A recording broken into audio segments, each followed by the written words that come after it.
All right. Welcome, everybody. Welcome. Let me get more centered on this mic. Joe Bendeo, welcome, guys. Lieutenant Columbo. I was going to start watching one, Deadly State of Mind, and then I'm like, I'll wait till after my thing tonight. So, welcome, everybody. It is, I believe, week 7, episode 7 of Chord Therapy. And you guys aren't learning a effing thing. No, I'm kidding. I don't know what if you guys are. I don't know if you guys are enjoying this or not. I will be here next week, Joe, and I will be. And then after that, I don't know the volume that I'll be doing this at. I might do it twice a month I might do it every other week, or I might do it once a month. It just depends. I think there's a lot for people to absorb, and next week will be before the clocks change. But after the clocks change, Tuesday nights, I can think of better things I'd rather do, and I'd rather go out and maybe go down to the cigar place, or just other things that I could be doing that I'd rather do than sit at my computer or have to feel like, Sundays. It's funny because I pushed it back to 10 because I felt like when I came back from Sunday afternoon, I was rushing. Even 10 o'clock still feels rushing, but Sunday's still a good thing. But I will have episode 8. And then when episode 9 comes out, it'll probably be 2 or 3 weeks after that. Just for me to get my bearings and figure out how many of these I'm going to do a month. I'm probably not going to do 4 a month, that's for sure, but probably more like 1 or 2. That being said, I hope everyone here is good today. And it doesn't really do that well. I mean, maybe people are watching the State of the Union, listening to Biden tell people to not lower wages, but lower costs. That brilliant man. What a brilliant idea. Yeah, just lower the cost. Oh, that's all? Yeah, but I have to hire these people with the higher wages. So that's, never mind. It's a little too complicated for him. Anyways, we're moving along. There's 8 people watching. Not really a lot of people for me to be doing this and put I'll be doing curls the rest of the night.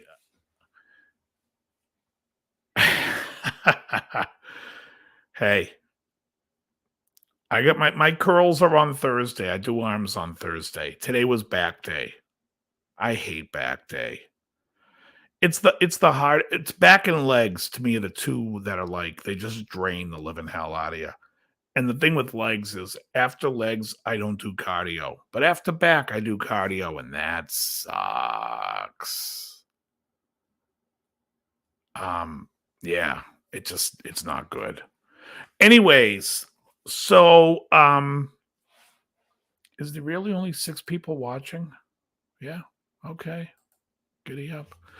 All right. Well, I guess people watch the replay. They just can't interact with me if they're not watching. But anyways, so the other day, 2 days ago, somebody commented on an older video of mine. I think it was "Where is the Love?" And that person was asking me, they said, "Hey, Dave." I see I give him a voice, and I happen to give him the voice that other people use. Anyways, they said, "Hey, why are you calling the chords off not by the real name, like, not to the real key?" And I thought it was, at first, I was like, why is this person asking this question? Like, oh, they're so evolved, they want to know. Because I didn't know if they were coming from a place like, I'm smart enough to know the name of the chord. Well, if you're smart enough to know the name of the chords without the capo, then you're smart enough to transpose it yourself.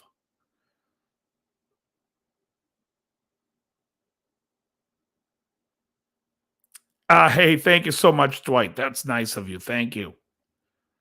Joe D'Angelo, welcome. So anyway, let me show you something real quickly here, folks. This will help. Okay, up on the screen, I have the key of C. We have 7 notes. And later, I'm going to show you why it doesn't matter what order they're in. There's 7 notes. You don't see any sharps or flats, so we know we're in the key of C. Not because it starts with C, but because there are no sharps and no flats. There are 7 notes, and all of them are natural. For those who don't know what a natural note is a natural note does not have a sharp or a flat to it. They would be the white notes on a piano. So 7 notes, and we have C, D, E, F, G, A, B. I don't care if we start on F, F, D, B, G, A, C. You could clump them together. As I said before, you could throw it in a bag like we're playing Scrabble and have 7 tiles. It doesn't matter what order they're in. There's no sharps, there's no flats. We're in the key of C. Now, when we're in the key of C, then we know the C is 1, the D is 2, the E is 3, the F is 4, the G is 5, the A is 6, and the B is 7. So those 7 things also will have chords. The 1 is always major. The 4 is always major. The 5 is always major. 2, 3, and 6 are minor. 7 is diminished. Everybody understands that, at least to this point, to just the key of C? Can we be all clear on that? That if I said to you, I want you to play me a song, it's in the key of C, and we're going to play a 1, 6, 4, 5. A 1, 6, 4, 5 progression was very popular in the 50s. There's music today still being put out that use that same progression. A lot of 1, 5, 6, 4 today. However, okay, let's talk about today. What is a 1, 5, 6, 4? Well, in the key of C, the 1 is C. The 5 would be a G major chord. The 6 is an A minor, and the 4 is an F major. So if I say to you, play me a 1, 6, 5, 4, you're playing C to G, A minor to F. That would be the chords. It's a 1, 6. So that's all good and done. So now what happens is we could look at it with the key of G that I put underneath the numbers, and the key of G will be G, A, B, C, D, E, F sharp, G. How do we know it's the key of G? Well, if you learn your circle of fifths like I've asked you to, and there's plenty of time because I have videos that have been up for at least a year or two on the circle of fifths, but 1 sharp tells you it's the key of G. Now, if you tell me the key has 1 sharp, do I have to look to see what the sharp is? I do not. I know the 1 sharp is F sharp. That's the rule. 1 sharp in this signature is the key of G, and the sharp is F sharp. Therefore, if I said to you, we're going to transpose the 1, 6, 5, 4, 1, 5, 6, 4 in the key of G from the key of C. Well, it doesn't even matter, but the key of C doesn't even matter. If I say the key of G now, 1, 5, 6, 4, the G is 1, the D is 5, the E minor is 6, and the C is 4.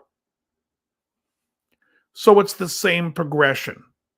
Well, what happens is let's say I wanted to play, I'm going to put the capo on the 5th fret, and I want you to play a 1, 6, 5, 4 using the G shapes.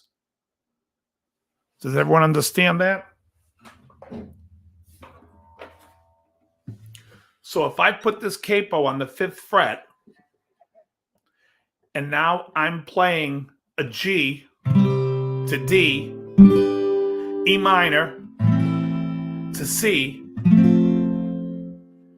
even though I'm playing those chords, because of the capo, I'm up a 5th.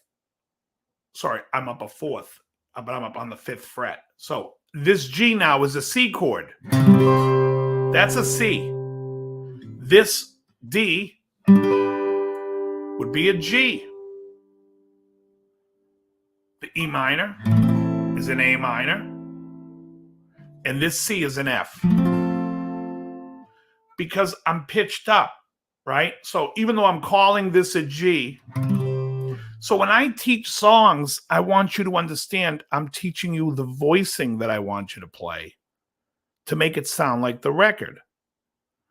For instance, if you wanted to play, you can't always get what you want on a standard tune guitar. I would tell you play on the 5th fret, and we're going to play a G like this.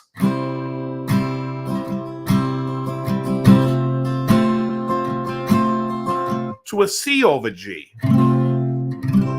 even though technically, musically, this is a C and this is an F over C, I'm calling it a G because I want you to use these voicings. It doesn't matter what key it's in, because if I said to you, hey, we're going to play You Can't Always Get What You Want, and we're going to capo on the 5th fret, we're going to play with G to a C over G. Okay.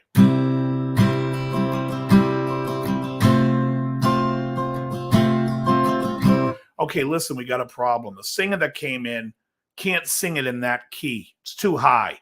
We need to knock it down a whole step. So I can take this and move it to the 3rd fret. And now I'm not playing the key to the record, but who cares? But I'm playing so that singer can sing, and I can still play this.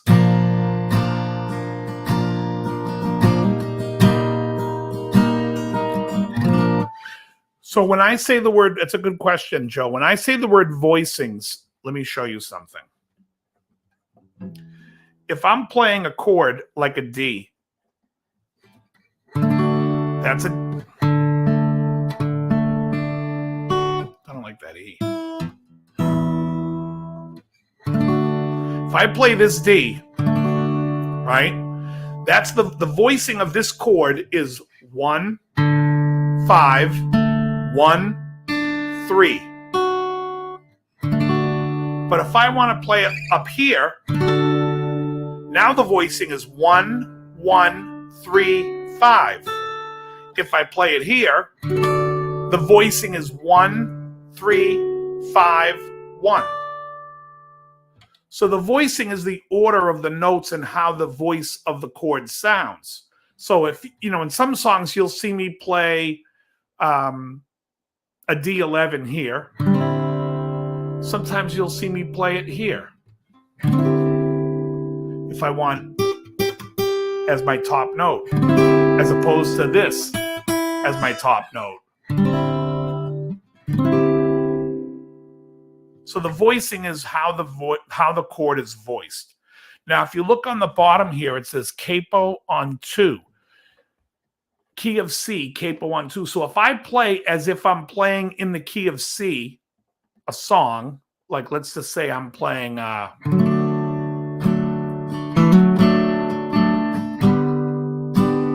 C to an F, but because I'm capoed here, everything gets moved up a whole step. So this is really a D chord, and the 4 chord is really, this is a G.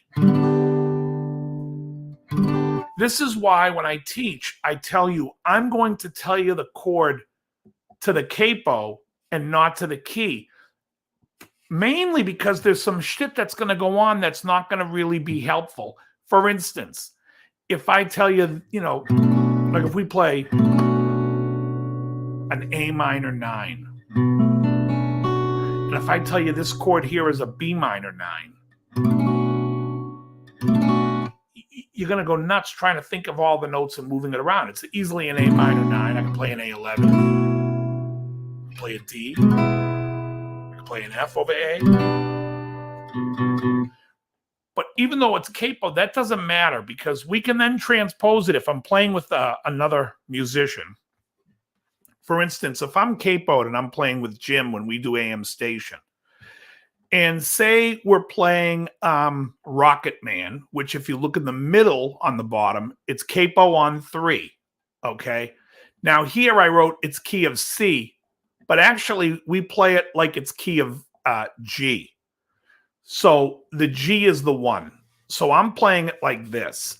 So I think it's gonna be a long, long time to touch down. Actually, I think it's, and I think it's gonna be a long, long time to touch down. I'm not the man I think I am at home. No. I'm a okay. Now I play an A7. Now, if you wanted to play this with a capo and I tell you it's an A7, you can do it without barely even looking. But if I tell you this is really a C7, it's not really helping you because I'm playing an A7. Yes, it's voicing a C7. Now, if you're working with another musician, when I play with Jim, if I said to him, hey, on that C7, I want you to do a sus, even though I'm playing an A7, I know it's a C7. I can transcribe it in my head. which is why it becomes difficult. And Emily can attest to this when I play with her, that I'll get mad when she wants to do songs like up a fret, because now I'm transposing shit very close to one another, and I have to stop to think, and it drives me nuts when I'm like, the note is not that big a deal for me, for you to sing it a little bit lower, but for me to play, especially like, and if Billy Breeze is in the room, the song All This Love by DeBarge, it's in the key of B flat minor. You know, and the intro is a B flat harmonic minor. It's this, which is a bitch to transcribe when you're doing.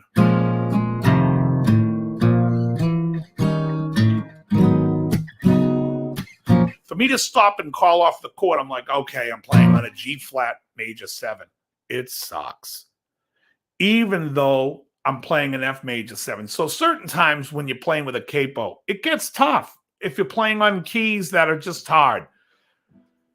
B flat minor is a hard key. You know, that's the key of D flat. The key of D flat is a very difficult key when you're thinking and talking, transposing in your head at the same time, whereas the key of C I can do in my sleep. Most of the sharp keys I can do in my sleep, but you get to some of those flats. So first fret capo sucks for me. Third fret simple, fourth fret, like, so on the bottom of on the bottom there, it says key of G capo on 4, which means I'm going to approach the song like at the top as if it's in the key of G. And I play a G. And but this chord actually becomes a B. And this chord, the 4 chord, becomes an E. And that's when you hear songs like, you know, I still feel 25. There's a B. G sharp minor 7. E. B. So it's not difficult, but it's easier if you think of it as G, E minor 7, C add 9, G.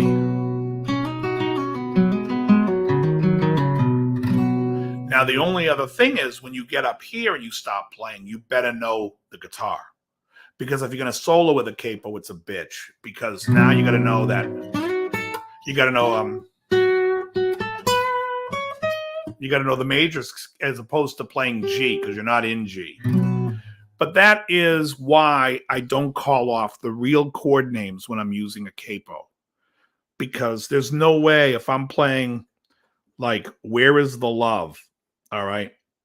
If I sit, and that was the song he was asking, if I sit there and teach it like E flat major 9 to a E flat 9 or 11, flat 11, to an A flat major 7, to a D flat 7, to a D7, back to, you know, it becomes, well, what the hell? I'm not playing those chords. I'm really playing C major 9 because the capo's here and I can't go any lower. So this to me becomes the nut. And therefore you need to know that relationship between the nut. And so I call this a C major 9. Even though I know it's an E flat major 9, I can do two things at once. I can play it in my head as though I'm playing a C major 9 and knowing it's an E flat. So if I'm going to solo on it, I know I could be here.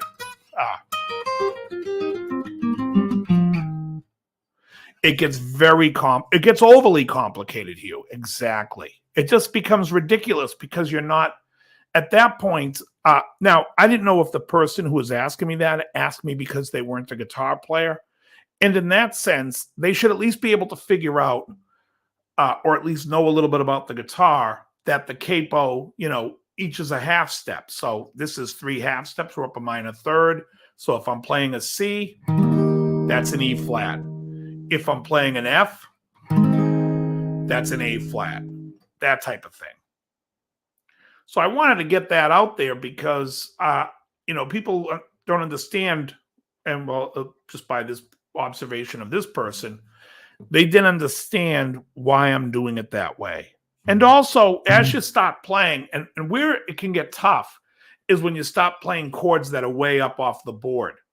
Like if you were playing the song from the beginning,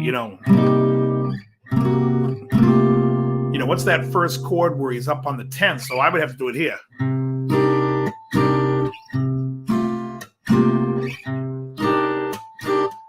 And, you got to work that out pretty fast on the fly, or at least work it out before you do it. I mean, the thing with capos and stuff, you're trying to work with the singer or how the song was written. Or if it's written on piano, a lot of piano songs, like Elton John, is written in the key of E flat or B flat. It's very common. So you got like, it's a little bit funny, this feeling inside. I'm not one of those who can easily hide.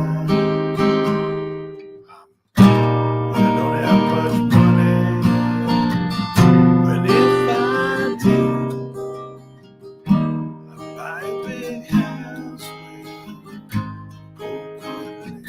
Okay, so that's in E flat, right? I'm playing it like I'm playing C, but it's E flat because he's playing piano and that's what he does. And the same for like Levon, Levon, he plays it in, he actually plays it in C, but C isn't really a great full guitar thing. So, he plays it in F. And again, so I play it like I'm playing it in C. And so Levon would be like,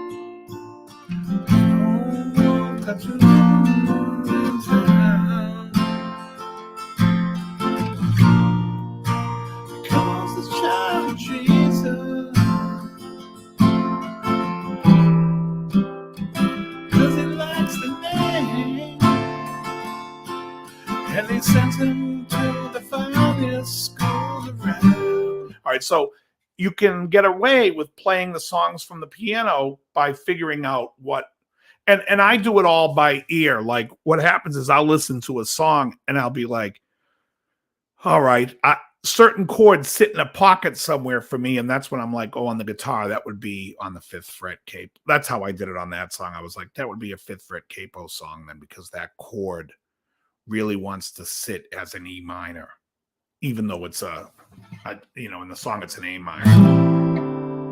You know what he did? He was born up to a pond on a Christmas day, and the New York Times said God is dead, and the walls begun. How many times he has a son today? And it shall be living. That type of thing, where that's how I figured that stuff out, is because I'm listening for the chords when I hear them on piano, and where would I hear it on the guitar? So a lot of times I'm like, oh, okay, well, that's, especially songs that have like a descend. I'm like, oh, well, that's, like you can hear it in the song. What's that one by, when I was young, they said that life was so wonderful. And part of that reason was because when it gets to when all the world's asleep, questions run too deep. Here was the giveaway here. To where I should put the capo.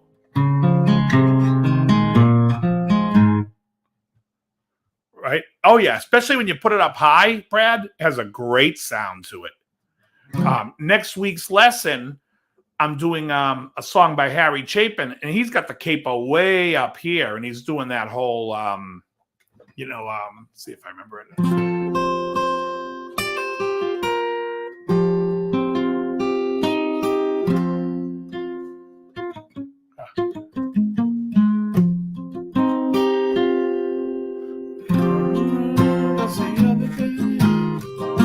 So, the capo sounds nice, but for the most part, you can hear in the song when,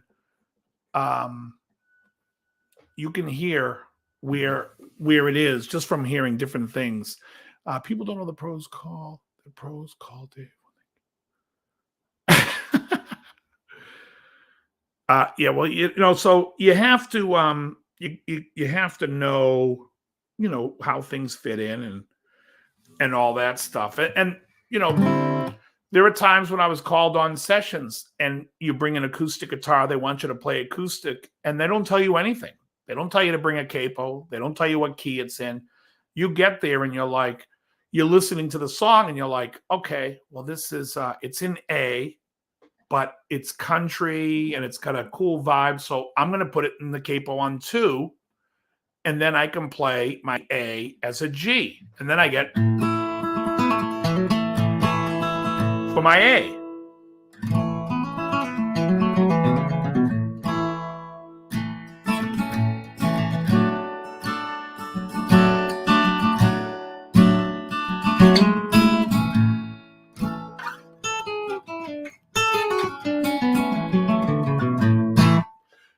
So that's the cool thing about it. Yeah, you can do so many cool things with a capo. So back in the day, in the 90s, I was recording with this girl, Krista, and we had a song that was written with what the hell key did I do it in? I played it in E, but I used a capo on the 2nd fret. Is that right? Yes. And I played it like this. It was, it was a country-ish type of song.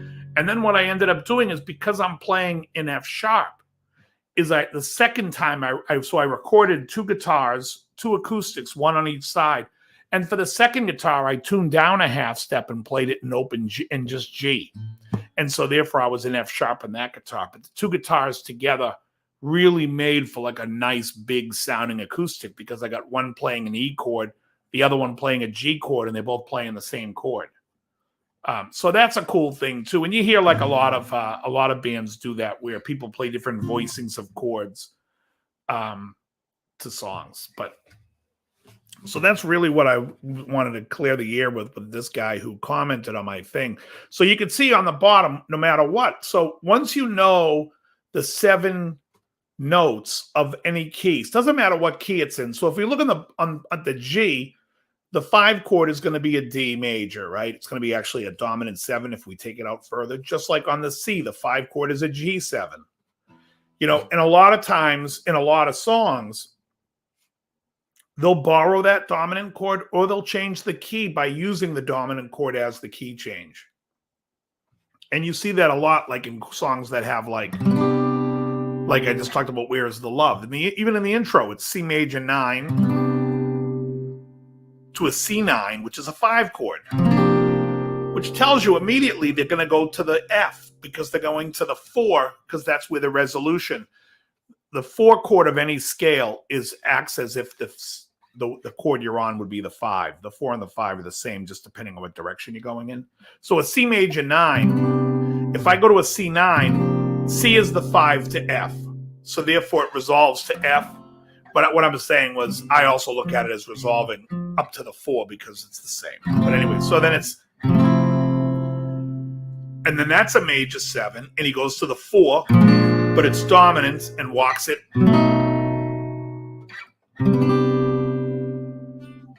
And we talked about dominant chords, so everybody knows dominant chords want to resolve to the 1. It wants to act as the 5 and go to the 1. It doesn't always. Sometimes a dominant chord will act like a diminished chord, and it'll go up a half step. And we saw that in a bunch of Billy Joel songs, like if you look for tenderness, might as well be blue.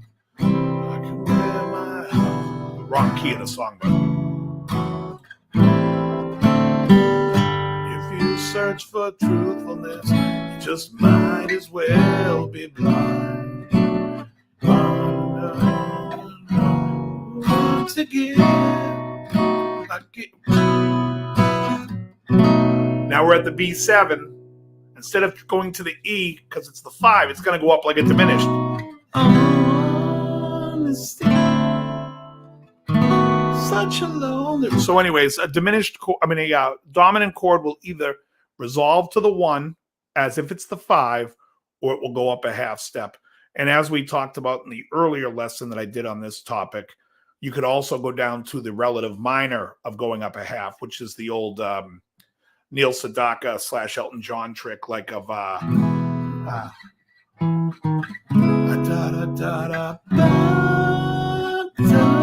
there's the B7 again. Now we're going to resolve to A minor, which would be, imagine if you're going to resolve up to a half step, you go to the relative minor.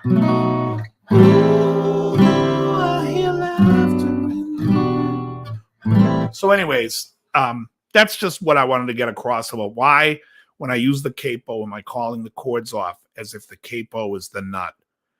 And I just think it's easier to communicate. And a good thing for you to practice would be is if there's a song on my channel that you learned and you were using a capo, write out the chords and then figure out what the real name of the chords are. If you were to play it on a piano, what are those chords called? That's a great exercise. People don't take that time to do that. That's the kind of stuff I do when I'm driving.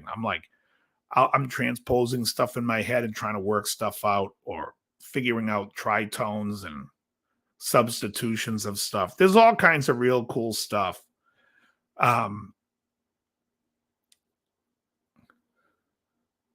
Yeah, that's exactly true, Hugh. That was actually an old recording trick, because the original, because 12 strings in general don't really tune that well. So you can just tune a 6 string and then go the other side in stereo and tune the Nashville strings, which are the high strings of a 12 string. Yeah. And you can get some cool stuff from that.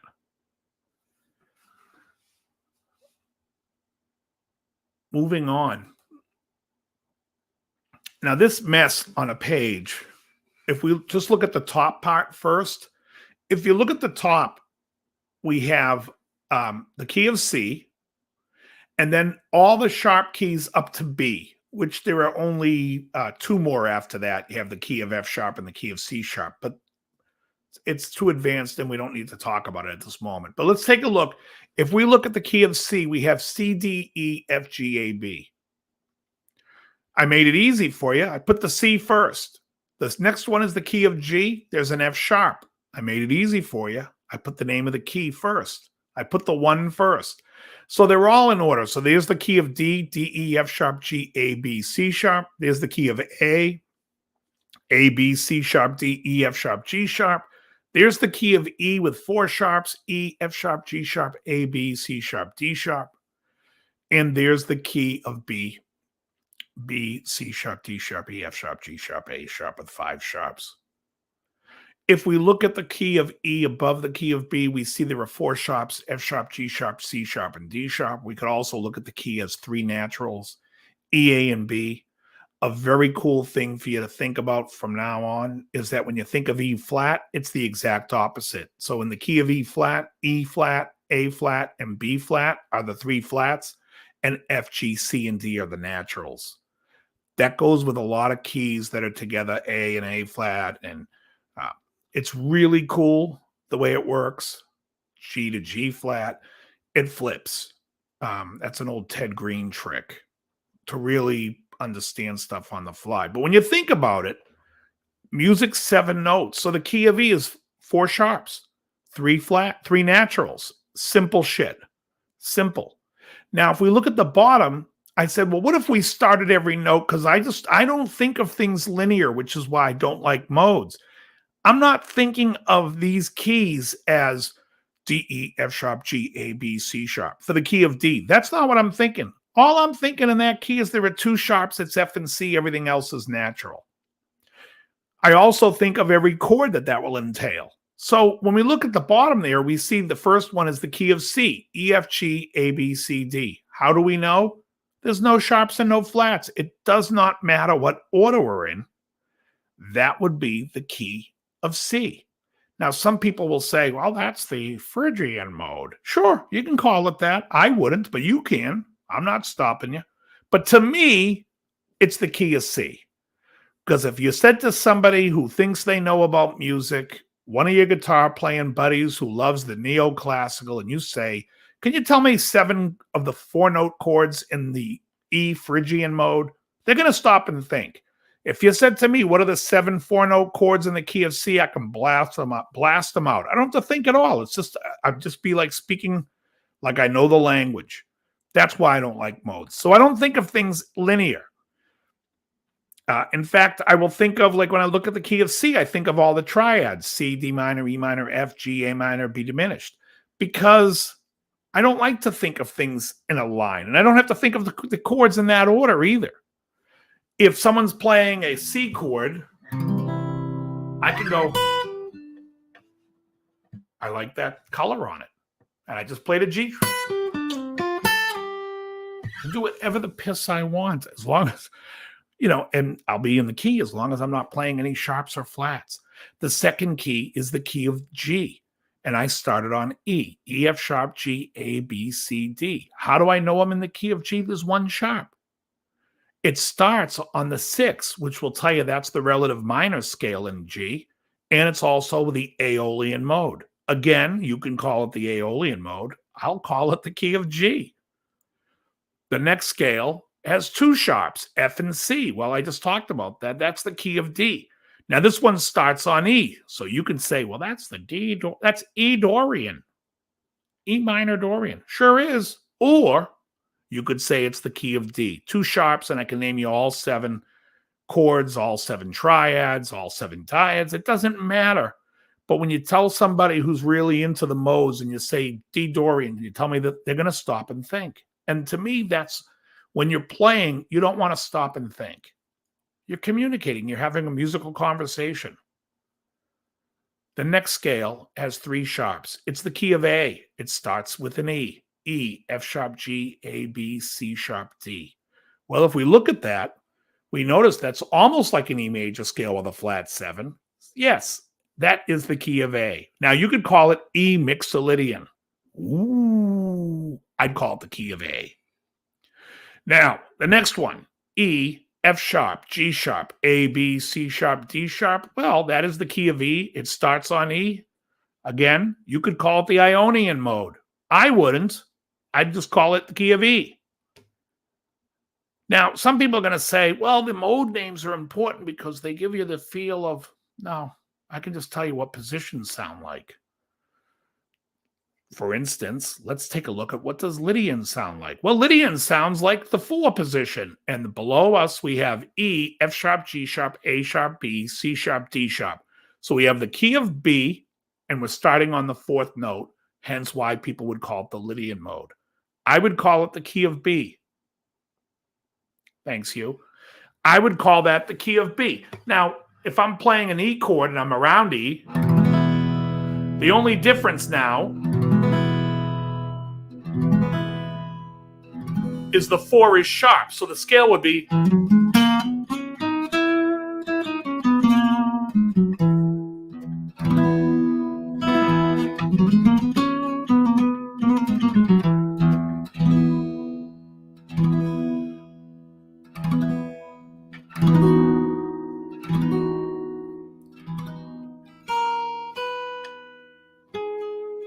which has some real nice,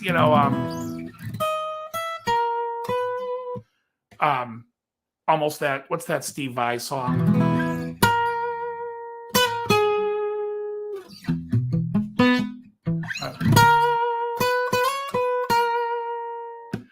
Whatever that is, it's, it's based on, and I'm sure he could tell you it's in the Lydian mode. Sure. But to me, it's, you're playing from the 4, or you're adding a sharp 4 to the scale. That's how I would think of it. But I still think of it as the key of B. Even though I'm centered on E, that to me doesn't matter. And if you were to talk to somebody who plays classical music, and let's just say a song was written in Lydian, the sheet music would have 5 sharps. Then the chords would start be playing with an E. Nah, I think it's called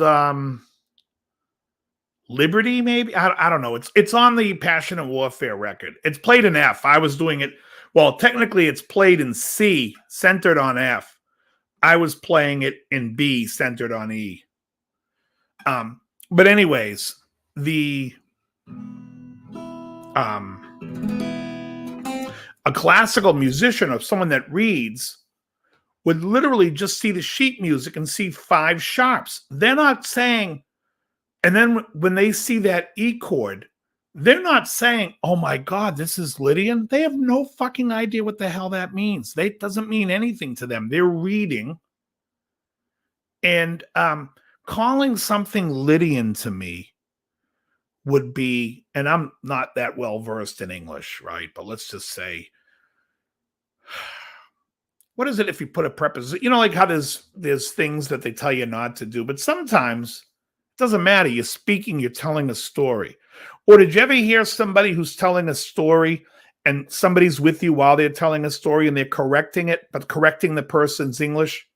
Yeah, then me and him went to the you and he, whatever. You know what I mean? He and I, whatever. And it's just like, dude, let the guy tell the fucking story. Like, we get it. You know what I mean? There's no reason to go in and stop then saying, oh, this is this and this is that.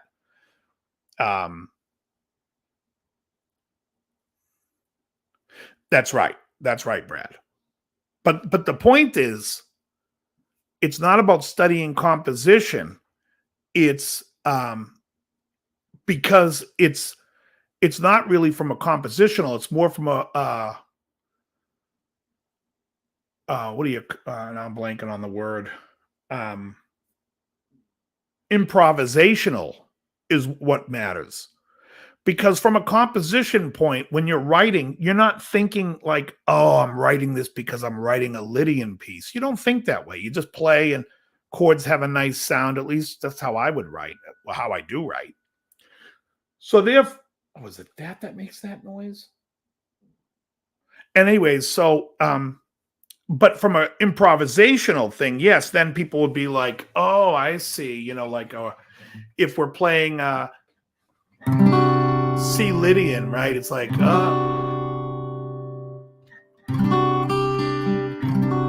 from the improvisational, you know,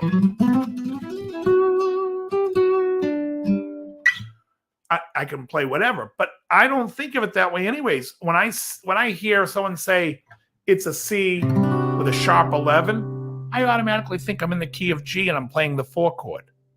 I've already done the work because I've taken the time, and this is called chord therapy. I know what the chords are to every scale. So if you said to me, we're playing an F major 7 sharp 11, can anyone tell me what key that's in? To me, that instantly tells me the key of the song. What key I'm playing in from an F major 7 sharp 11. And we went over this last week. We're going to go over it again. If it's a major chord with a sharp 11, it's the 4 chord. So then you have to think, what's the F the 4 of? F is the 4 to C. So an F major sharp 11, something like this. In fact, I can play it like this.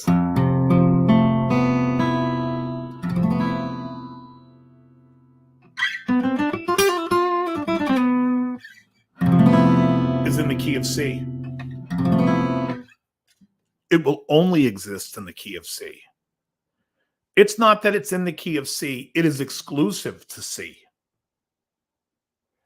Now, some of these things that I'm calling out to you, and I'm telling you these rules, or when I say something's exclusive to C, this will be true 90% of the time. Once we get into jazz and we get to talking about some of the altered scales, all bets are off and some things change. But 90% of the time, it's what happens.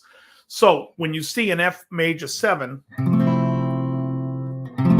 with a sharp 11, automatically, you know you're in the key of C. It can only exist in C.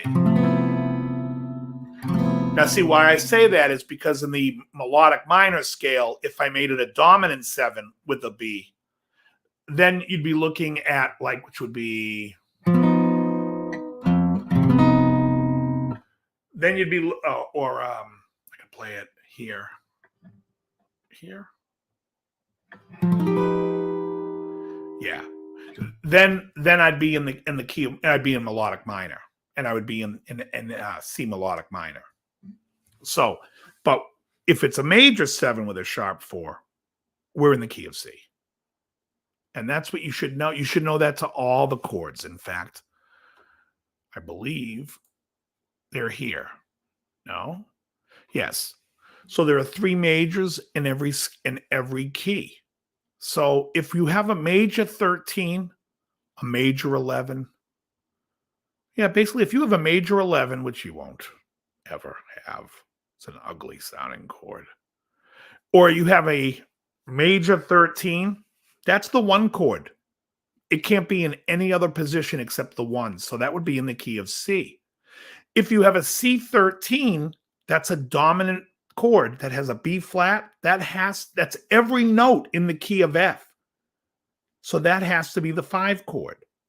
If you have a C major 13 with a sharp 11, or you could call it a C major 9, sharp 11, 13, it's all 7 notes of the key of G. And that sharp 11 is your tip. In the C13, that flat 7 is your tip. So if you have a C7, C9, C11, C13, all of them, key of F. C major 13, there is no tip. So there's no tip off. So everything is natural. Everything is non-altered.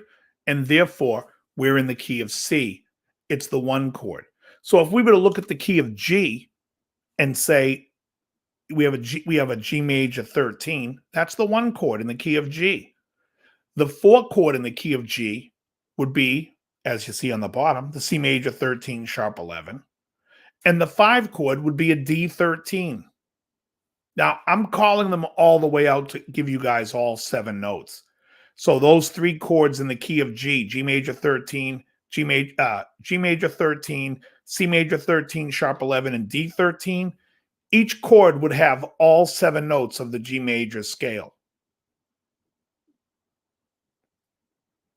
Do you guys understand what I mean?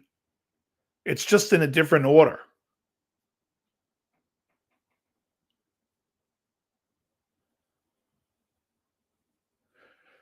In other words, if I played an A minor 13, sorry, an A minor 11 flat 13, the notes in that chord would be A, C, E, G, B, D, F. It would also be the same exact whole scale of the key of C. And you can do that with every chord. You can do it with all 7 chords this in the key of C. If you put the D first, you have D, F, A, C, E, G, B. That's a D minor 13. Well, a minor 13 is a 2 chord. And I'm going to show you those for a sec. Let's look at the minors. So the minor of the key of C of the 2 chord is the D minor 13. D, F, A, C, E, G, B. All right. If the minor 13 has a flat 13 and it's a D minor 11 flat 13, then it's automatically the flat 13 in a minor tells you it's the 6 chord. We're in the key of F. That is your regular minor, your relative minor to the key of F. On the bottom, we have a D minor 11 flat 9 flat 13, which is a chord you're not going to see. It's an ugly sounding chord, but that would be the 3 chord, and that would be the 3 chord in the key of B flat. You don't really see the 3 chord a lot written with a lot of extensions. You will see like a minor 7 flat 9 every now and then, but you're not going to get really out there. It's not going to go out to the 13. But I'm just showing you that the chord has 7 notes, and it's the complete B flat scale. B flat and E flat are your flats. Now, are you guys keeping up with this at all? So if we looked at the key of C in the top one in the blue, right? We see D, F, A, C, E, G, B. So the 3 chord in the key of C would be the E minor. So that would be E, G, B, D, F, A, C. And that would be your 3 chord. And then your 6 chord would be A, C, E, G, B, D, F. Either way, we're we're moving the same seven notes around. And to me, that's important in why I try to avoid modes, because I like to know those. I like to know what those are. And I don't want to have to stop and think, oh, I'm in F Lydian. That means I'm in the fourth position of C. Just tell me I'm in C. I get it. It's not a big deal. Either way, I'm still playing key of C.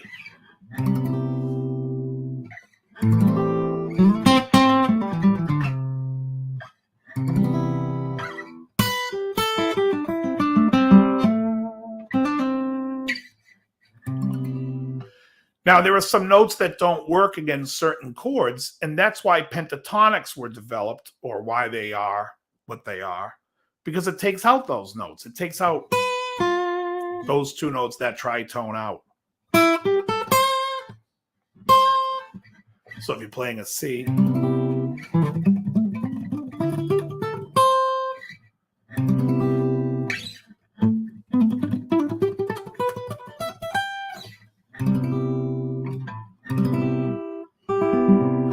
also, what it tells you is if you look at stuff like this, what is this?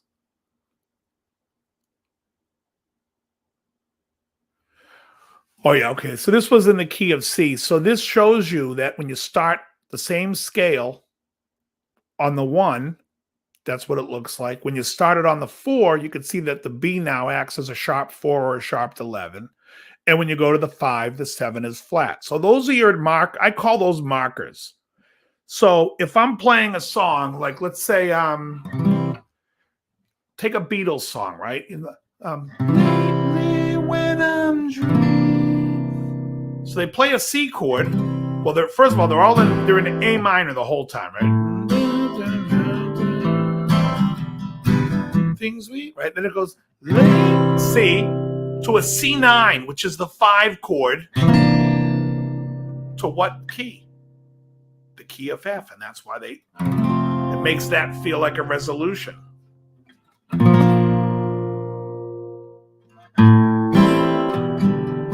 So in songs, and someone the other day was talking to me in Krellbar about the Beatles, and I think somebody brought it up in the chat too. Do you think they'll be relevant in 100 years? And I do, because a lot of their songs basically stole and borrowed from the Great American Songbooks.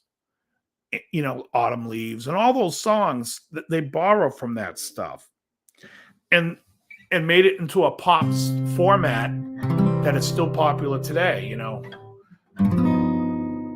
So those are the 3 majors. The 3 minors in the key of C would be D minor, E minor, and A minor. A minor being the relative minor, D minor, in my opinion, being equally as important, and the E minor being, the Phrygian, as you would call it. The mode people call it Phrygian. I would say starting on the 3rd degree doesn't happen much. It's not much. It don't mean much. Just like, but you know what I mean? It's like, but if you're looking at stuff like Iron Maiden, right? A lot of it, or Judas Priest, or metal in general, a lot of it's A minor, F to G. You're bringing on the high, which is a 6-4-5 progression. 6, and if I go back to this,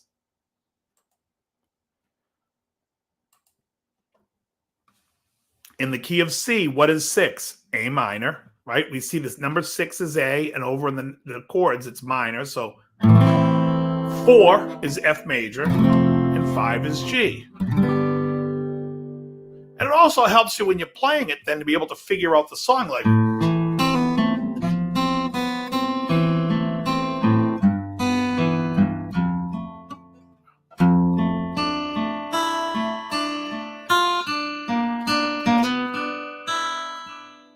Gypsy.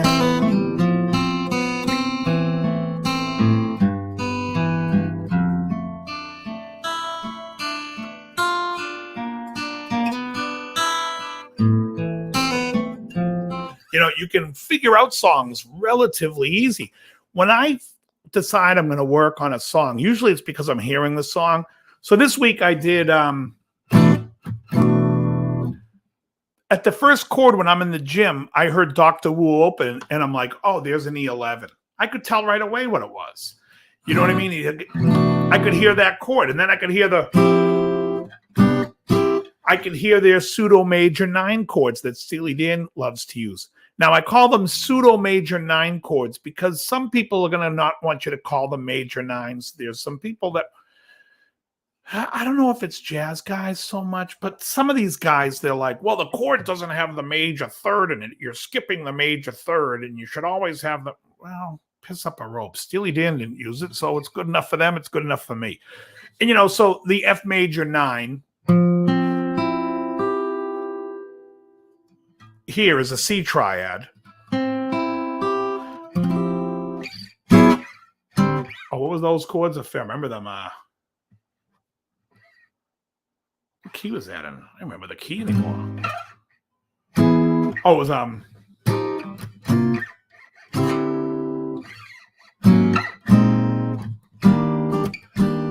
love you. But anyways, so you have this this F major 9, the C major 9, but there's no thirds. They're really just playing them like triads, like a C chord over an F and a G chord over a C. And the more you play and the more you practice that stuff. So when I was like 18, I started getting into Steely Dan and hearing those chords over and over. And I listened to it. I didn't play it much at that age, not until I was in my 20s, but that sound keeps getting into your head. It's like hearing somebody speak a language or a word and then finally you put in your own vocabulary. So when I hear these songs, I'm usually pretty much picking them up right away of what's going on in them. And anytime I have a question where I'm like, what the hell was that? I use, my logic of how the chords work and, substitutions and stuff. Depends if sometimes things are hard to hear. Doesn't happen often where things are hard to hear, but sometimes I'm like, what the hell was that? And it's great. It's always cool to be thrown a little bit, especially when something sounds nice. Billy Joel does it a couple of times where he does this, which I call the Neil Diamond feel to me when I hear that, because it's like, all I want is us. First they say they want you, whatever, the Love on the Rocks sound. I forget how it even goes. Love on the rocks, ain't no surprise. Just pour me a drink and I'll taste some love. Yesterday's gone now. Is it? No. All I want is a smile.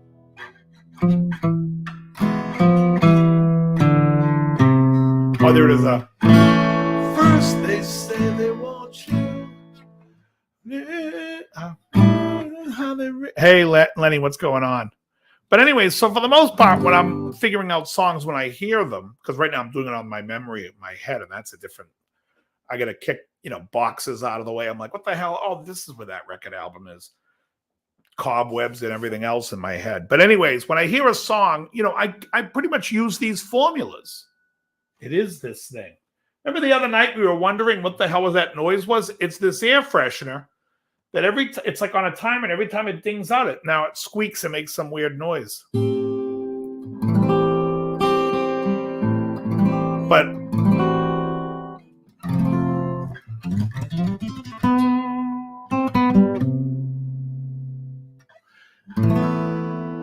you should be able to figure out, some cool songs and figure out how they go. Now, like Johnny Kramer, I watched Johnny on his show, and he'll try to figure out songs he's playing them, and it takes him a little bit of time. But you get it, Johnny. But you'd get it so much faster if you understood the keys and the changes, what's going on. Well, it's not that it's so many chords, like, but when he's playing like, it's simple. That's my point. When you think about Billy Joel, so we got E flat. Again, we're talking about a piano player. So no, right? So he's here and he's like, if you look for a turn, it isn't hard to find. So far, nothing tough. I can wear my E minor, F sharp minor 7, A minor 7, D5, D4. If you look for A sus4 to A, D over A sharp diminished, B minor 7, C, F sharp 7, the Neil Diamond mod, to B sus4, to B. And now we're at that point where it's like, okay, now the chorus. So the chorus, to me, instantly I can just hear it. But even if I was never heard the song before, I'm like, all right, where are we going to go? We're going to go here, we're going to go here, or we're going to go here to the half step up. And he goes to the half step. So we get the 4 to the 5 to the raised, which is really the 3 major over its inverted. Only 6, 5, 4, 5, 5, 11, 1. B7, which is the 3 major, which is again acting as a secondary dominant. C4, 5,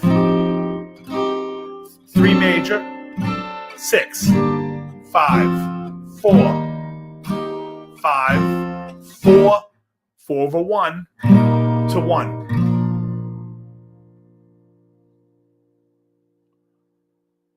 Oh, nice, Hugh. So if you think about it there, you didn't hear crazy numbers going on all over the place. They're all to the key. And I'm playing it like I'm playing in G, but you have to move it up to B flat. So really this would be B flat to E flat to F over E flat to D minor 7, E flat, G minor 7, A minor 7, C minor 7, F. So, but you look at it in just number form, all the songs are fairly simple. What's the other one he does? Slow down, you crazy child. So we got a 6. I think he's playing in key of G. 6. Slow down. 1, you crazy child. 5. Slow down. And he's going to throw in this F. So it's... What the hell? Let me just see. Is there a sharp in there? Oh, yeah. So that would be...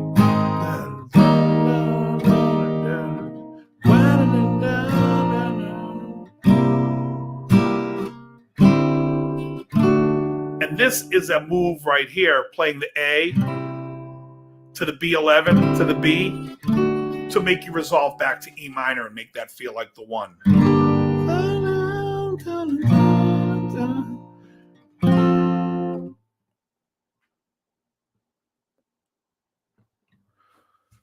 If it's on the piano, it's on a guitar. I mean, the piano is, the thing about a piano is it's mapped out for you right in front of you. The white notes, there's 7 of them. There's 5 black notes. That's 12. That's how many notes there are, right? So, yeah. And it's more comfortable. Just imagine this. It's more comfortable for a piano player to play in the key of B flat than, say, the key of C. Because they want a couple of those black keys, so they're not just stretching flat on the white keys. They want B flat, E flat. Those are fun keys for piano players. They make it easier for them, and it's more comfortable. That's why they write in those keys. That's on acoustic guitar, those keys suck. They're horrible. That's why we capo, because then we can make it like the key of G, which is a sharp key, because the guitar is a sharp instrument. And that's how it wants to be played. So now I'm playing it in a flat, with a flat instrument. Yeah, they like F too. Right, exactly. Yeah, you mean a lot of Billy Joel. What's the one that's like...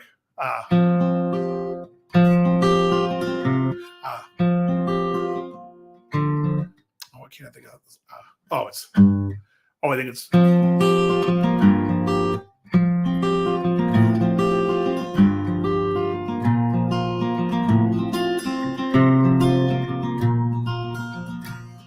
Say that these are not the best of times, but they're the only times I've ever known. And I believe there is a time for it in cathedrals of their own.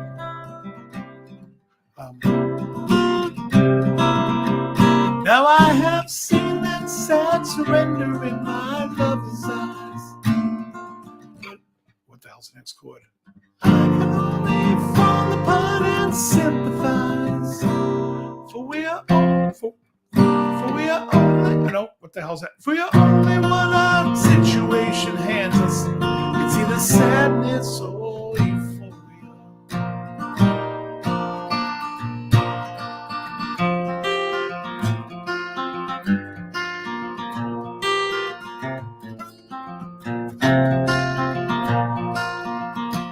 So we argue and we compromise and realize nothing's ever changed.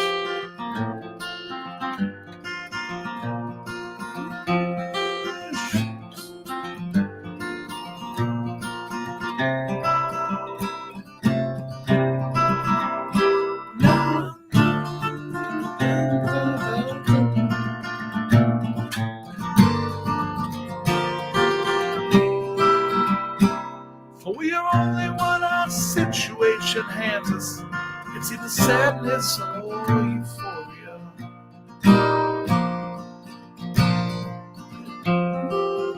Yeah, it's a cool little thing, but it's an F. So when I hear it, I'm like, oh, I can fake that in D. I've never learned the whole what his pattern is. I'm just faking it, but if you were gonna play like it, in the words of Lou Rawls, nice and tenderly. If you were to play it tender, you could be like.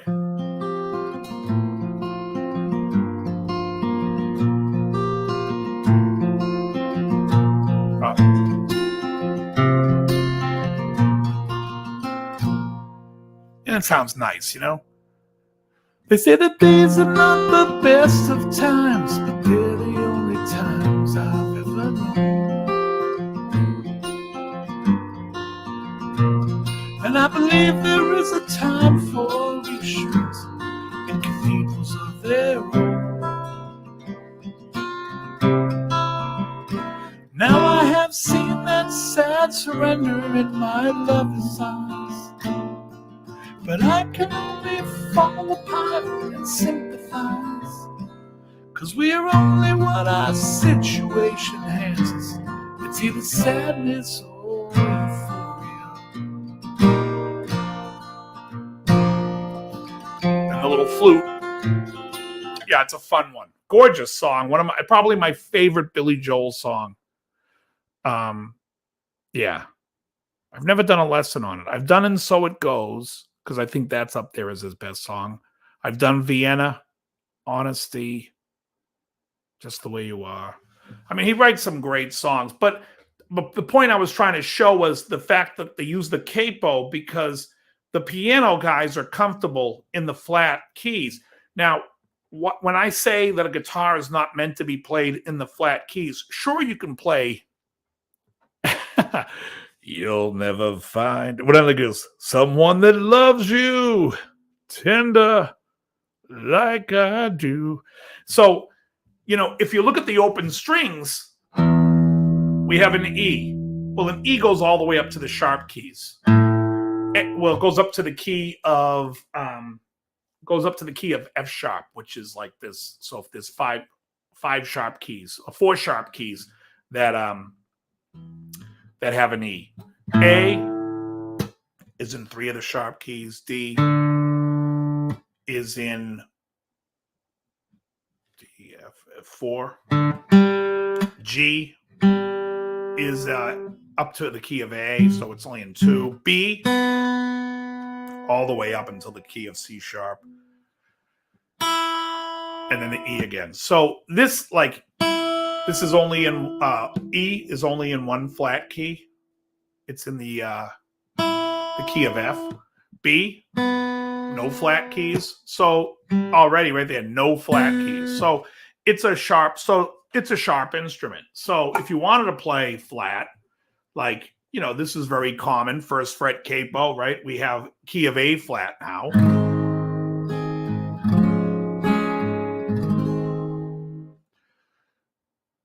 No, Hotel is capoed on the 7th. The original was in E minor here. The way he wrote the song was this.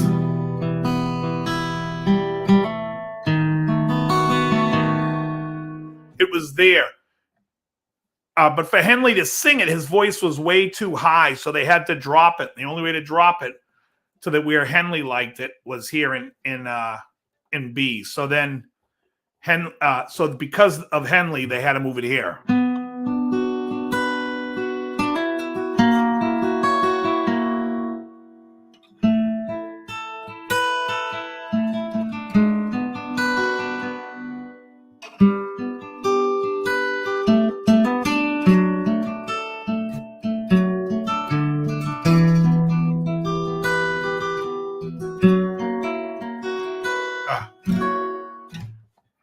And then the whole, then the.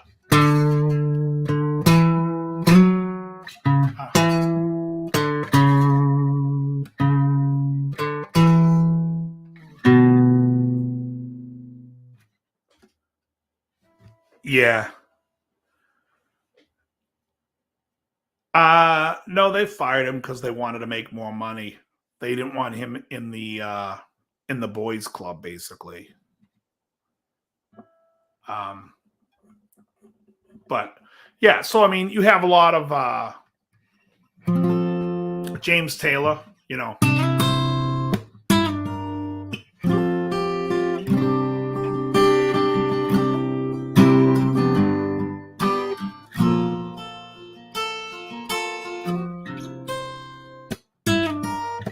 You know, that's in the key of C. I don't know if that was for the purpose of playing with a piano or more for his voice.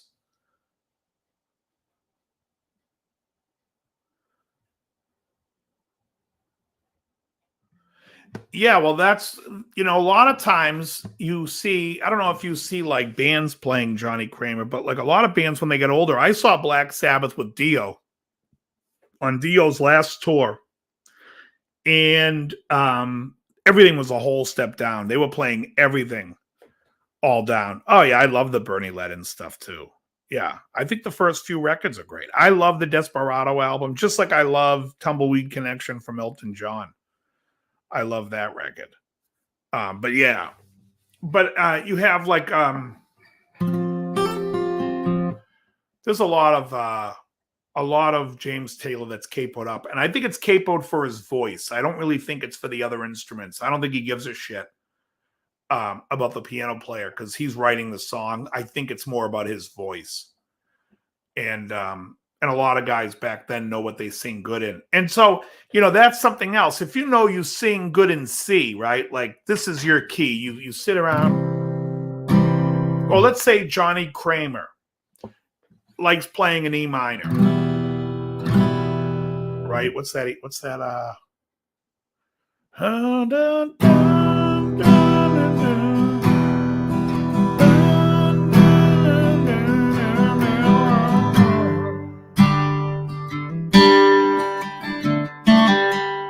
Right? Whatever.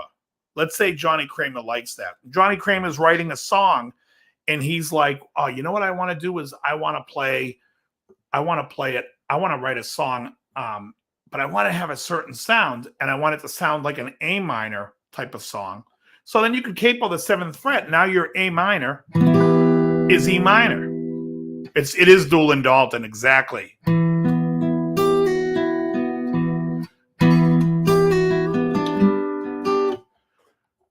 But harmonies just hello, baby, hello. Haven't seen your face for a while. Dun, dun, dun, dun, dun. What is that next chord? Dun, dun, dun, dun, dun.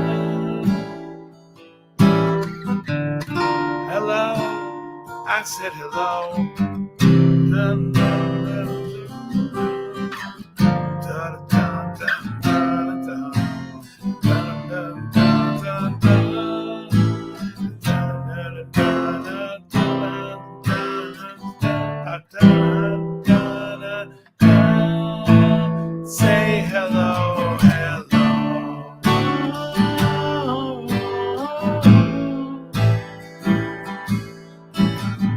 Harmony and me make pretty good company.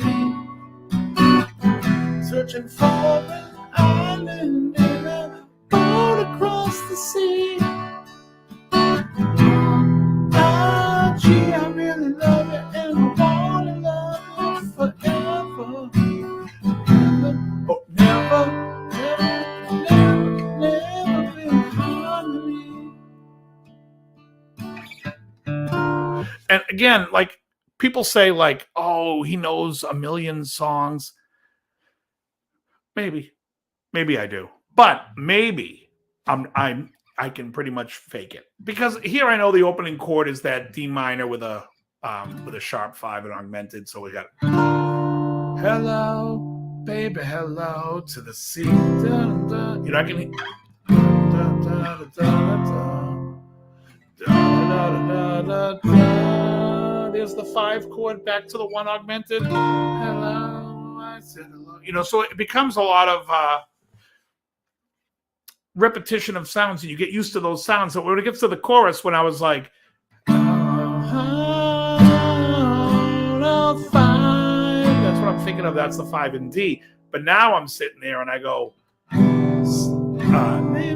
so now I'm in 2, 5, 1, 6, 2, 5, 1.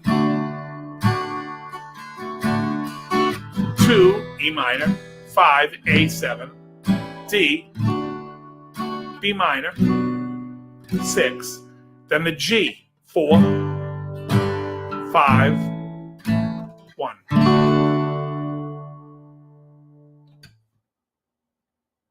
Ain't sure it goes to C. In the beginning, when it goes, hello, I said hello. The second chord in the song, oh, it goes to C. Trust me. I do a lesson on it, Robert. It goes to C. Haven't seen your face for a while. Then to a G minor 7. Da to an F. D minor to A7. Back to the beginning. D minor augmented. Well, you would call it a D minor augmented. That's not the proper name for a chord. A B flat over D, but it's treating it like it's a D over the 1. G minor, F, D minor, F, what is that next chord?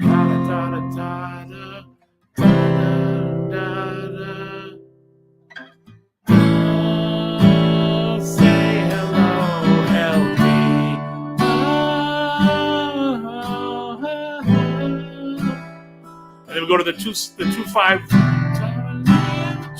1 to the 6. It's pretty good company. Looking for an island, boat across the sea. Harmony, gee, I really love you, and I wanna love you forever. Ever feel. Yeah, I did one, didn't I?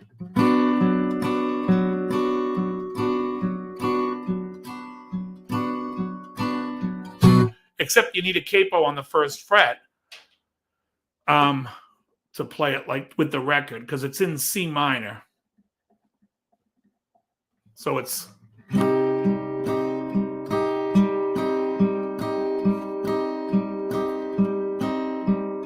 take a look at my girlfriend. She's the only one I got. Not much of a girlfriend. I never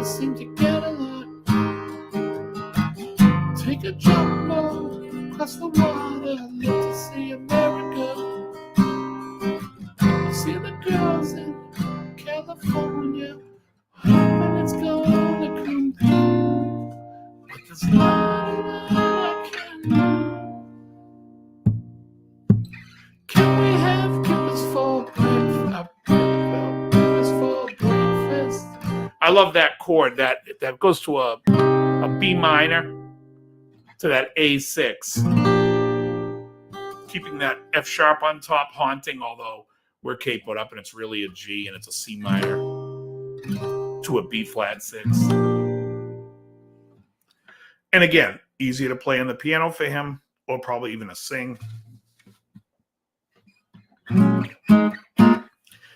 If you think that I'm being a little maybe hard on some of these guys because it's easier to play, I remember years ago there was an article with Michael McDonald, and the guy was asking why he wrote so many songs in keys where his voice was pitched so high, that where he struggled.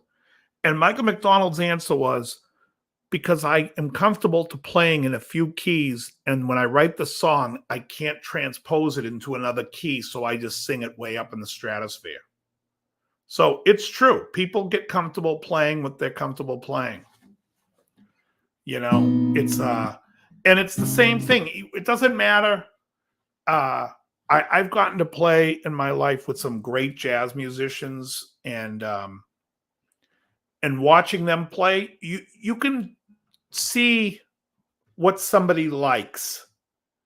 Just the way you can when you see like a guy playing metal and you see what technique, and you're like, oh, this guy's definitely influenced by this player, and I can see.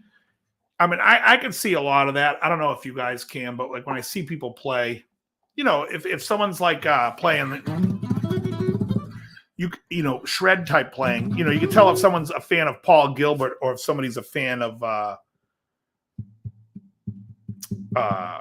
you know, Satriani. They're different players, and there's different sensibilities in the playing. And in the jazz guys, even on the great high levels, except maybe not Holdsworth so much, but even Holdsworth, he loves certain chords and certain voicings. And everybody does. And that's just, you know, Elton John's early stuff to me is extremely simple music. Extremely simple. And yet it's still so fucking good. You know, and I have a lesson coming out for this song soon.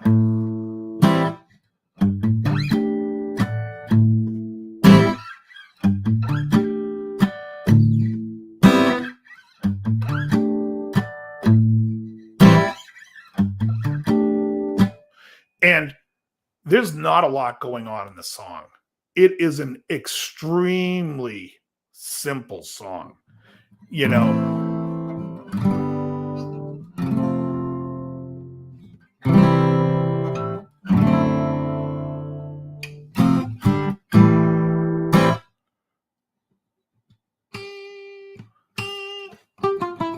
so, you know, I'm not saying good or bad, like a song people shouldn't be, but people play what they're comfortable playing. You know, in fact, there was an interview. I don't know if you guys listen to Stern, but a couple of years ago, Stern had Billy Joel on, and he talked about touring with Elton John. And he said to Stern that Elton John was a much better piano player than he was. He's like, he plays all the flat keys like all piano players love to play. And Billy Joel's like, I was never comfortable with that. Oh, those guys are amazing, Johnny. You know, but Billy Joel stuff, like Billy Joel's playing like songs in the key of D. For piano players, that's not so common. You know, and a lot of you know, a lot of that type of stuff,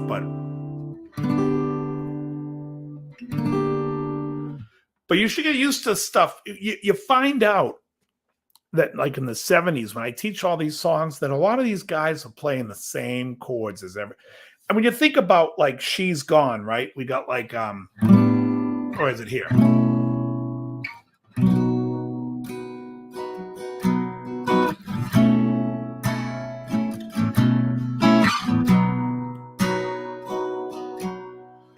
Right?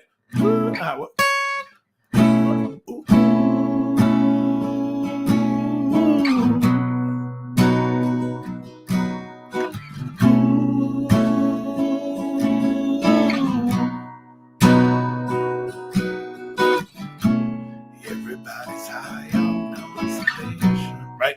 Beautiful. And then back to the well, to see what she wanted to be. She's gone, she's gone. Oh, I paid the devil to replace her.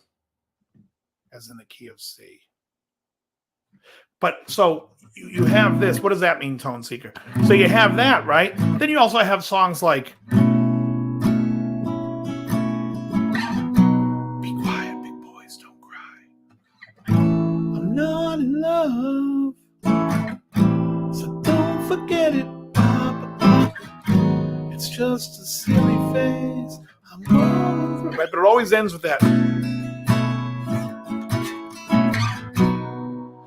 Also, you have, well, your friend and your fancy persuasion don't admit that they right? And then if we take that same chord, instead of going up to the B flat, let's go down to the relative minor. Spending all my nights, all my money going out in the town.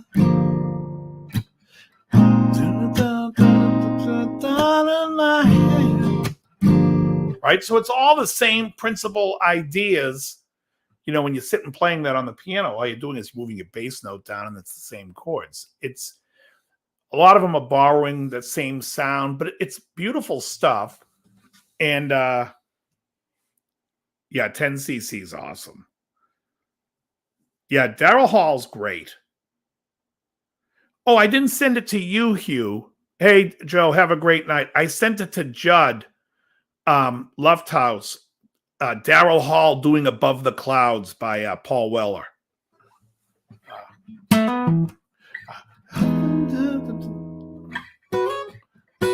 What is that?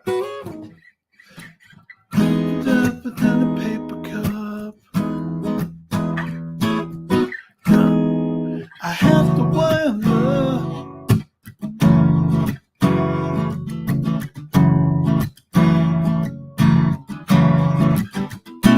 Will I last?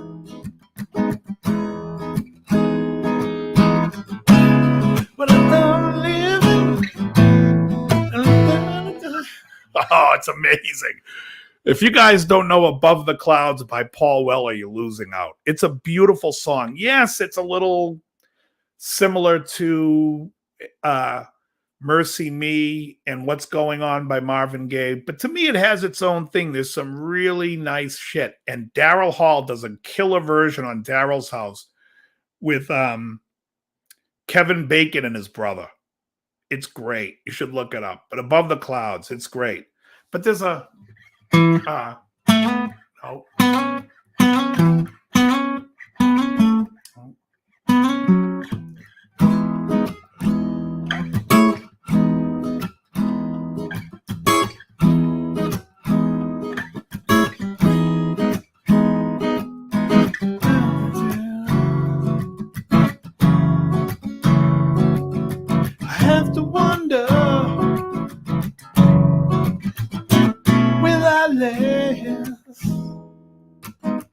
And then it's a go to when I'm done living, I'm back to die.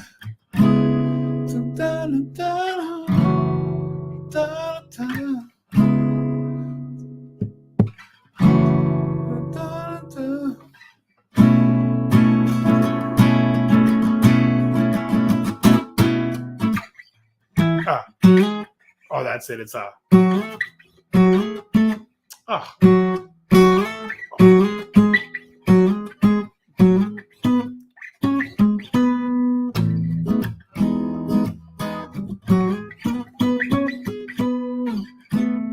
yeah, He's fucking great. Yeah, I love Paul Weller. I love the jam stuff.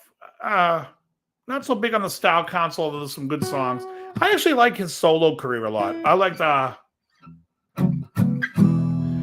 all the pictures on the wall. Do you know the song Philly Mood off Soul Alone? I don't. Is it a Daryl Hall song? I don't know his solo stuff. I know Baby, the woman's eyes.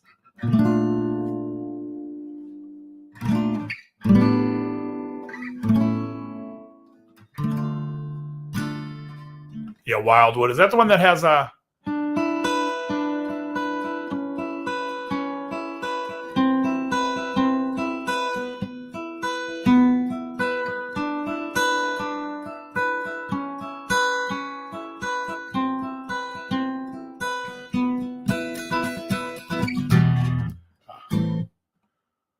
Somebody Like You? Daryl Hall. Oh, did he do that one? The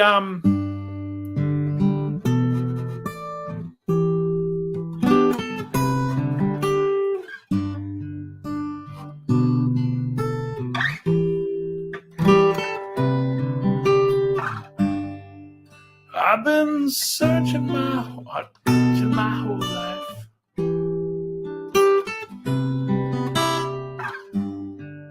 Gonna find somebody like you.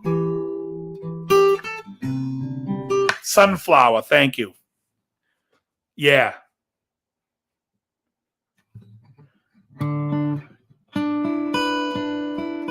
Cause I love... Yeah, I always dug that tune.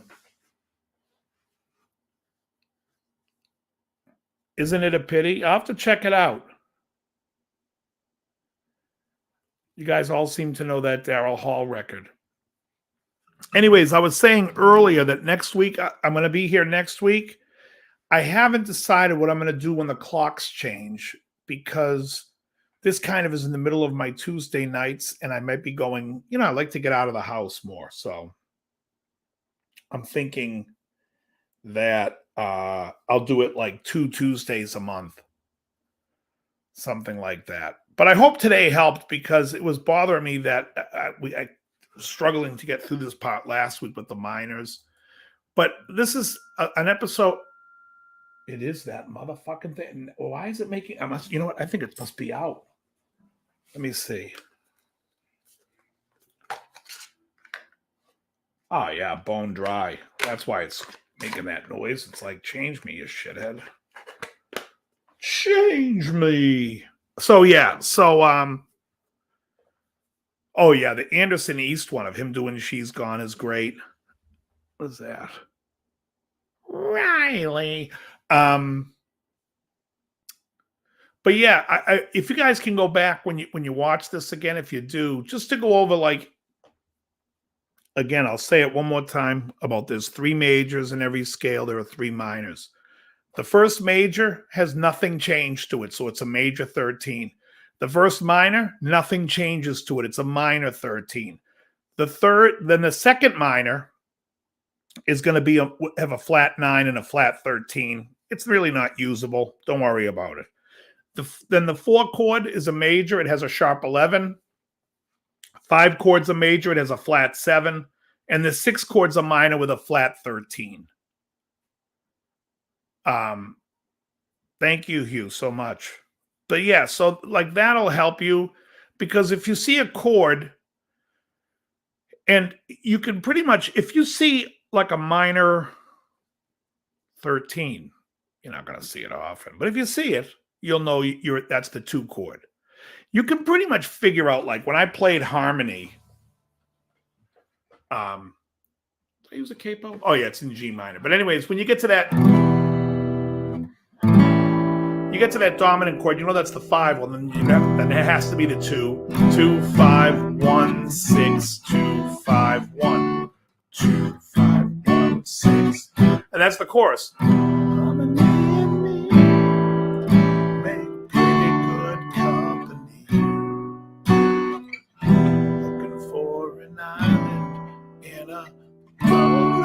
across the sea. So anyways, you can figure out chords and progressions. You should be able to relatively quickly. And then you could also know, like, let's just say you're playing a song, and the song goes,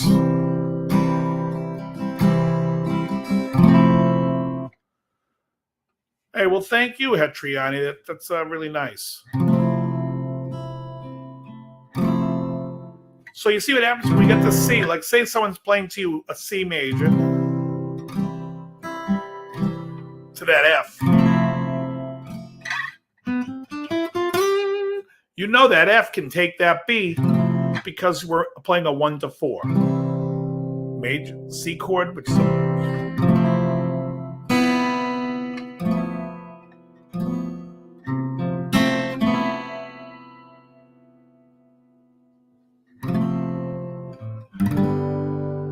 well, I really hope that you guys are getting something from it, because I know, Hetriana, you're like into a lot of shred stuff, and that's all cool stuff too. But this stuff helps you play when you get that grip of it, of like, oh, all right, so, he's playing, like when we talked about playing the 5 chord. And I don't know if you saw the episode on the DL show and Howie Simon came on, and he was talking about a solo from this Canadian band, and the guy played giant steps over the solo. Playing altered. And I'm going to go over next lesson. We're going to get off this topic, and we're going to go back a little bit on pentatonics and how they work when you can play, like, if we're playing like an E7, to turn around on the A, how you can play the how you can play an A minor pentatonic over that, but also how you can play the G minor pentatonic, which is really using a lot of the notes from the altered scale. And it kind of gives you a jump into some jazz that I'll try to help you with.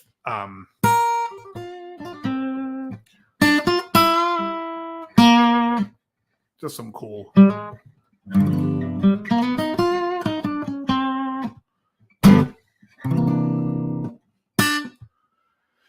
Anywho, what do we got for a time?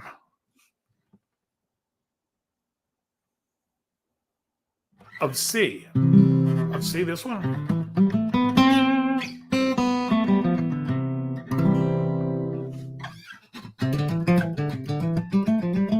Oh, okay, yeah. Right, because hey, Gary Hubbs.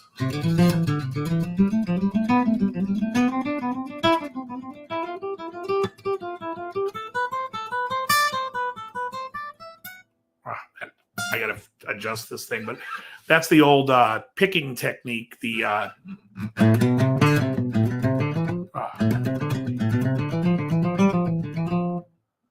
he do it? Oh, he does it here.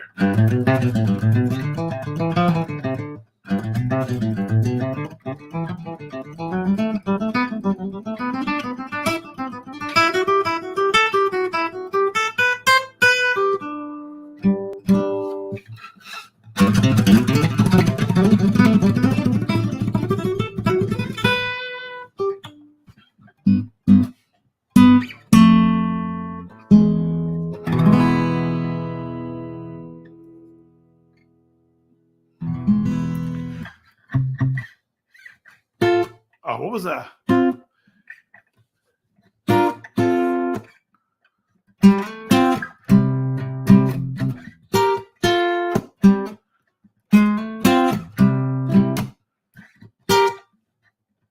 Is that right?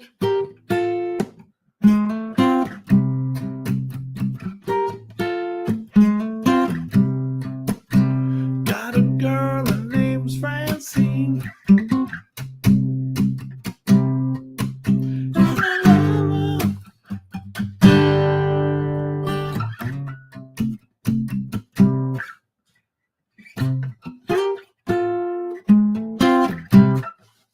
I forget it, but Gary Hubbs has the ZZ thing, so that reminded me.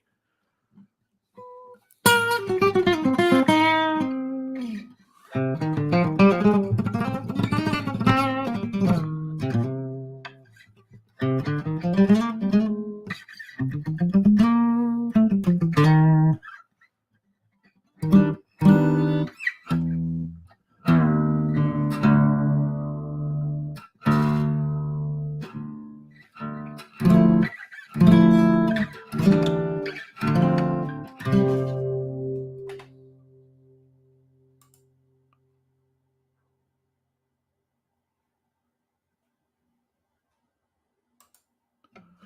good. Nice you.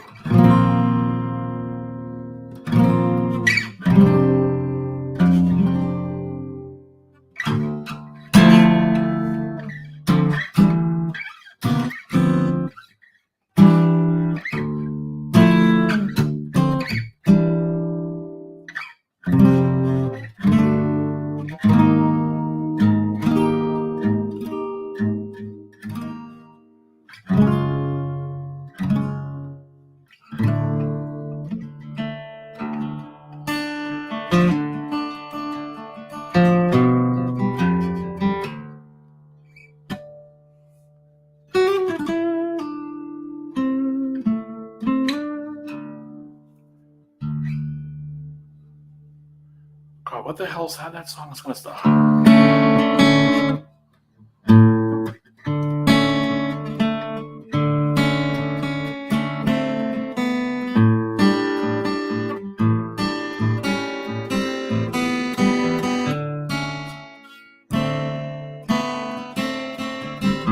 That's it, okay.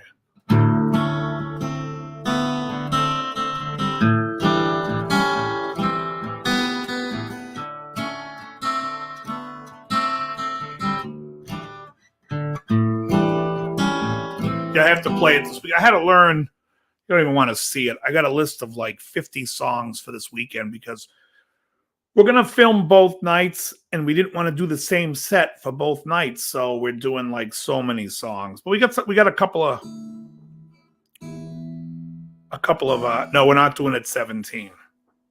That's a little too much of a dirge. But we'll probably be doing. We have a couple of new ones.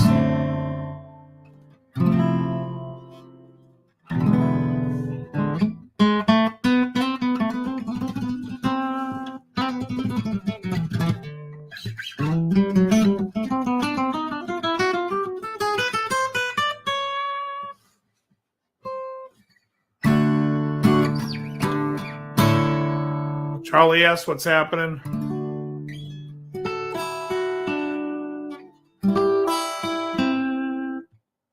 What's a dirge? A dirge is something you play at a funeral. It's like slow, like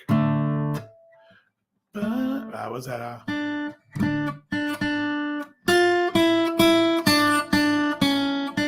like every cartoon would always play that funeral dirge.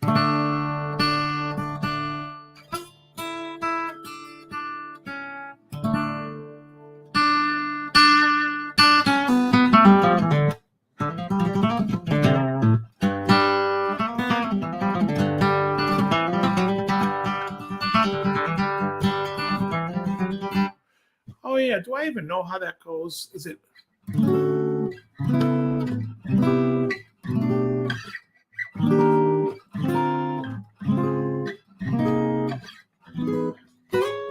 I forget. I have to go listen to it, but I could. Somebody brought up Hello One and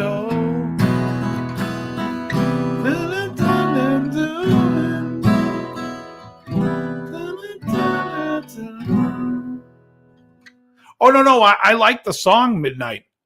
It's just you can't play it at a bar. For ugly duckling, it's like you'd be like kidding me.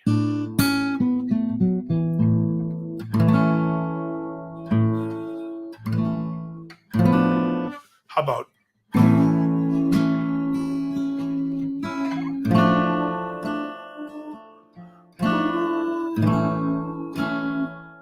short and sweet? No use hanging on.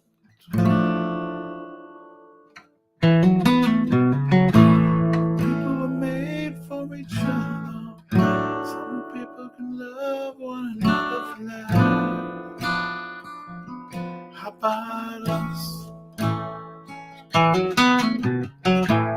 somebody else asked the Boston Rag.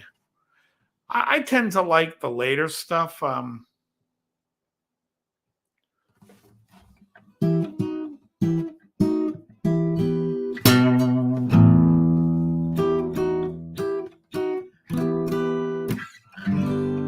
Johnny's Playroom. Where the hell I'm getting these chords from? Here's a bunker filled with sand. He's become a third world man. He's a third world.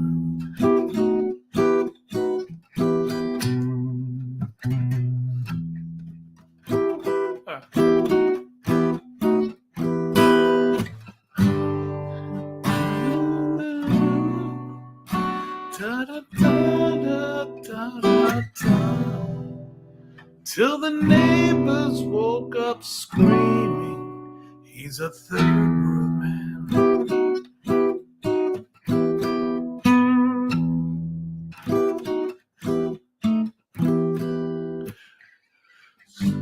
Soon you'll throw. There's all those nice walk-ups. You'll throw down your disguise. Oh, it's killer. I should do Third World Man. Yeah, King of the Worlds are cool. I love those major 7 to a 6 to the add 9.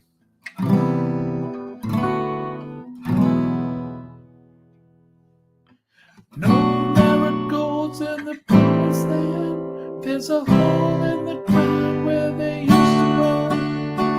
Land west left alone is the king of the world.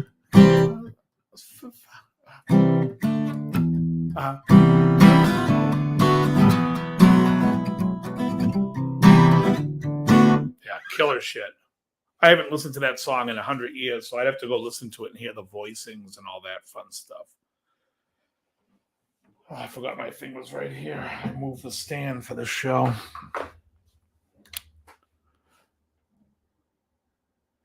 Riley.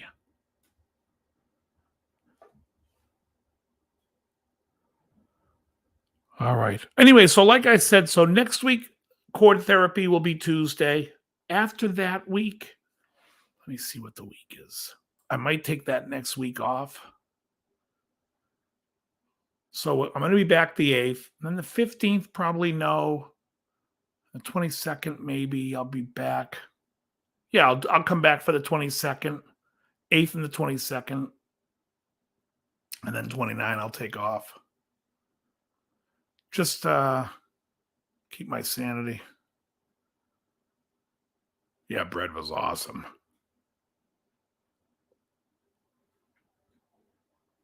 We love bread. And like I said, I'm playing live at the cigar bar. What the hell is this? I don't care. Stop emailing me. I'm playing live at the cigar bar Friday night and then probably live Saturday. And Emily's going to start trying to get her channel back up and going again. So I think she's going to see if she can go live. If she can go live, then we'll both go live and we'll put the cameras in 2 different spots. So maybe one you'll see the band better and then one will be more, maybe I'll keep mine on the audience. Yeah, I think so. I exactly, Ruffalo. I just want people to get caught up and it gives me time like Tuesday nights with the weather starting to get a little bit better and it's being a little bit lighter out.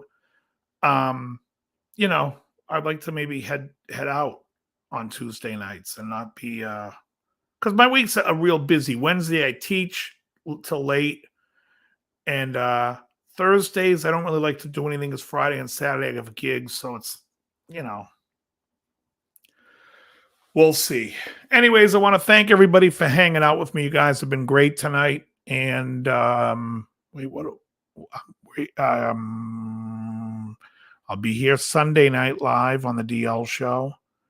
And then Monday I have a lesson coming out. Yeah, I got lessons back. I think I have lessons done all the way to April. Last week I was on a tear just recording stuff. All right. Well, everyone have a great night. I want to thank you all for hanging out with me. And Very good.